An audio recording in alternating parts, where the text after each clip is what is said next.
So what is first on the slate? We are kicking off with the ultimate La Bohème. It's musically sublime. It's the perfect opera, isn't it? And we're bringing it from Glyndebourne. It's brilliant to be working with Glyndebourne to bring Floris Vizier's production here to WNO. I think it's a really special production because it somehow maintains this dramatic perfection. It's dramatically compelling, the characters are beautifully wrought and almost choreographically explored.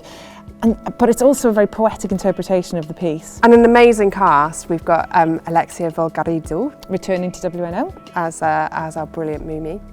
And Carlo Cardoso is playing Rodolfo. And isn't it brilliant that Corinna Niemeyer is coming to conduct? Her amazing. WNO debut. Be brilliant. She's fabulous. It's going to be extraordinary.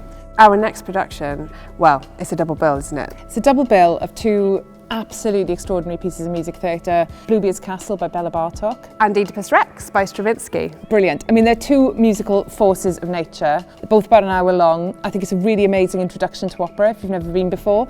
It'll be like the kind of heavy metal equivalent of coming to a rock concert, I think. There's something really, really special about this production as well. When I first saw it at ENO, to make a new second half and to be working with English National Opera is just fabulous. And Joe Hill-Gibbons is directing, who is one of my favourite young directors. I cannot wait. With Lydia Jankowskaja conducting. What a dream team! I know. Christine Rice, absolute goddess, is playing both Jocasta and Judith across both pieces, which is a feat of singing. Nathan Berg's playing Bluebeard. Fabulous Peter Hoare as Oedipus. It's really exciting that Peter's coming back to WNO. He's got such a brilliant history with the company. I've seen him so many times on stage here. It's really exciting to have him back in the building.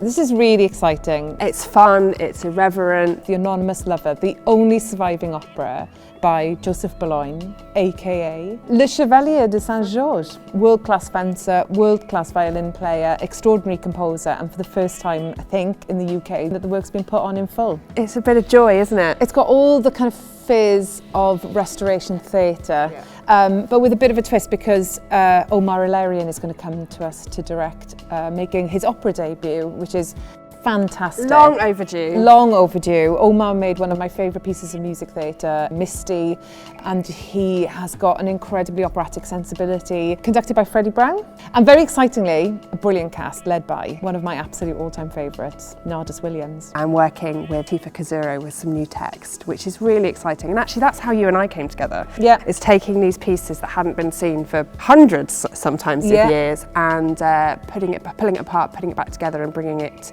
to a 21st century audience with something really new to say. Okay, last but very much by no means least, it's very exciting. We've been talking about this production since before we started this job, actually. You're absolutely right. You're absolutely right. It's a huge moment at WNO.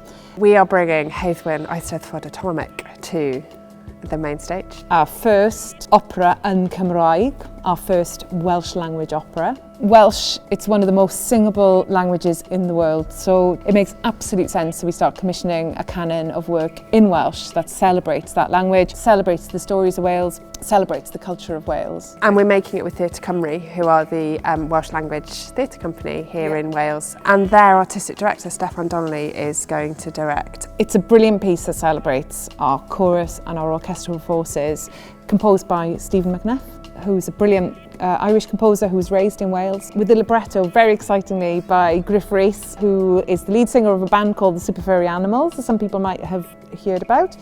We've got Rebecca Evans, Paul Kerry-Jones, Steffan Lloyd Owen, Ewan Typhion Davies, conducting, brilliant young Welsh conductor. Co-producing with the Welsh Language National Theatre. I mean, who would have ever thought that that's where we'd end up at the end of our first year? It's really exciting. It really is. I also think it celebrates the kind of musical storytelling that brought us together, putting theatre and drama right at the heart alongside world-class music to tell great stories, because that's what we do, that's what we came here to do, right? Absolutely, I mean that is what people come to the opera for, to be together as one kind of collective, blown away and completely carried away by the power of music and storytelling working in tandem with each other. It's very exciting.